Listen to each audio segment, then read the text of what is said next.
Hello, welcome back to our rainy afternoon. কিছুদিন ধরে সকাল থেকে রাত থেকে সকাল খালি বৃষ্টি বৃষ্টি আর বৃষ্টি হয়ে গেছে। জানি অনেকের হয়তো ভালো লাগছে না এই প্যাকপ্যাকানি ওয়েদার, কিন্তু সত্যি কথা বলতে এই গরম থেকে স্বস্তি পেয়েছি এই জিনিসটা মনে পড়লেই আমার খুব স্বস্তি লাগে, শরীরের মধ্যে খুব ভালো লাগে, খুব আনন্দ হয়। আমি চাই যেন এই বৃষ্টিই থাকুক, যাতে রোদ আমাকে সহ্য না করতে হয়। তো যাই হোক, বৃষ্টি মানেই বাড়িতে তো ইলিশ মাছ হবেই। তো ইলিশ মাছ চলে এসছে বাড়িতে, আর ইলিশ মাছের নানান রকম পদ বানানো শুরু হয়ে গেছে। প্রথমেই সর্ষে ইলিশ বানানোর প্রিপারেশন নেওয়া শুরু হয়ে গেছে। প্রথমে মশলাটা করে নিয়েছে, একটু সর্ষে, একটুখানি জিরে আর কাঁচা লঙ্কা পেস্ট করে নিয়ে মাছের মধ্যে দিয়ে দিল। তারপর একটুখানি নুন, হলুদ আর তেল দিয়ে ভালো করে মাছটা মাখিয়ে রেখে দিল যতক্ষণ অবধি আমাদের বাকি রান্নাগুলো হচ্ছে। এবার এদিকে মাথাটা, লেজাটা আর 2 পিস মাছ রেখে দিয়েছিল, যেটা আমরা ভাজা খাবো। কিন্তু মাথা দুটো আমরা ভাজা খাবো না, মাথা দুটো দিয়ে একটা ডিশ রান্না হবে। দেখে নাও, কড়াইতে দিয়ে দিল একটুখানি কালো জিরে, শুকনো লঙ্কা আর মাথা দুটো, ইলিশ মাছের মাথা দুটো। তো আজকে কী রান্না হচ্ছে বলো তো? ইলিশ মাছের মাথা দিয়ে চিচিঙ্গা দিয়ে। আমি জানি না তোমরা কতজনে ট্রাই করেছো, কিন্তু আমরা সত্যি এটা পুরোপুরি এক্সপেরিমেন্টাল রান্না করছিলাম আর কি, যে দেখা যাক কেমন লাগে খেতে। চিচিঙ্গা যেহেতু আমাদের বাড়িতে সবার খুব প্রিয়, আর ইলিশ মাছ তো প্রিয় বটেই, তো একসঙ্গে করে ফেললাম রান্না। কিছুই না, জাস্ট মাছটা ভেজে চিচিঙ্গাটা দিয়ে নুন, হলুদ আর একটুখানি লাস্টে নামানোর আগে চিনি দিয়ে ভালো করে নাড়াচাড়া দিয়ে নামিয়ে নিলাম।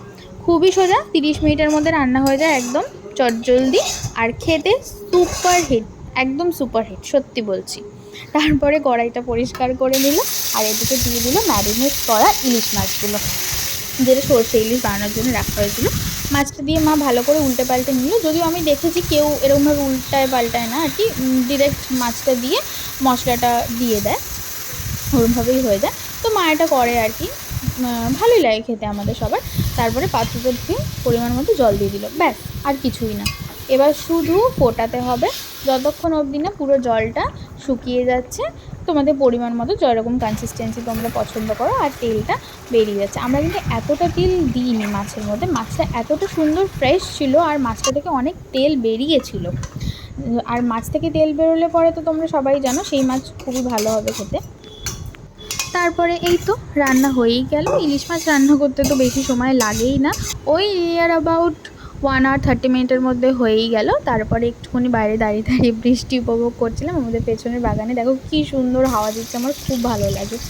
তারপরে 1:30টা বেজে গেছে, দুপুরে খাওয়ার টাইম হয়ে গেছে, তাই গরম গরম মাছগুলো ভেজে নিচ্ছে। আর এই যে পাতে চলে এসছে গরম গরম মাছ ভাজা, একটু মাছ ভাজার তেল আর লঙ্কা ডলে মুখে পুরে দাও। আচ্ছা, তোমরা আমাকে জানিয়ে তো এই বর্ষায় কতজনা ইলিশ মাছ ট্রাই করেছো? বর্ষার ইলিশ ইমোশনটাই আলাদা, তাই না? এই এত গরমে তো এতদিন কিছুই ভালো মন্দ খাইনি সেরকমভাবে, যাতে পেট গরম না হয়ে যায় আর কি, কিন্তু এই বৃষ্টিটা হওয়াতে একদম মন পুষিয়ে সব খাবার খেয়ে নিচ্ছি। তো খাওয়া হয়ে গেল আমার ইলিশ মাছ ভাজা দিয়ে ভাত। এবার চলে আসলো চিচিঙ্গা দিয়ে ইলিশ মাছের মাথা দিয়ে যেই রান্নাটা করেছিল। এটা আমি তোমাদেরকে বলছি, নিশ্চয় প্লিজ তোমরা ট্রাই করো। আমার না একটা খুব বাজে স্বভাব আছে, যেটা আমি দেখবো, যেটা আমার খুব ভালো লাগবে আর কি, সেটা আমি বাকিদেরও দেখাবো, বা যেটা আমি খাবো আমার খুব ভালো লাগবে সেটা আমি বাকিদেরও খাওয়াবো। তো আমি তোমাদেরকে বলছি, তোমরা প্লিজ প্লিজ ট্রাই করে দেখো, আর আমাকে কমেন্ট করে জানাবে তোমাদের কেমন লাগলো এটা খেতে। আমি জানি না তোমরা কতজন খেয়েছো কি খাওনি, কিন্তু না খেয়ে থাকলে প্লিজ ট্রাই করবে।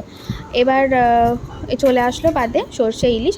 যদিও আমার পেটে মোটেও একটুও জায়গা ছিল না, কিন্তু ইলিশ মাছ তো ছাড়া যাবেই না, তাই অল্প একটুখানি ভাত নিয়ে নিলাম আর মাছ দিয়ে। এবার চলো আমরা খেয়ে নিই। আর মাছের মধ্যে একটুখানি এই যে তেলও ছিল পেটের মধ্যে, এটাও আমার খুব প্রিয়, খুব প্রিয়। ইলিশ মাছ পুরোটাই আমার প্রিয় আর কি। তো চলো তোমরাও বৃষ্টি এনজয় করো।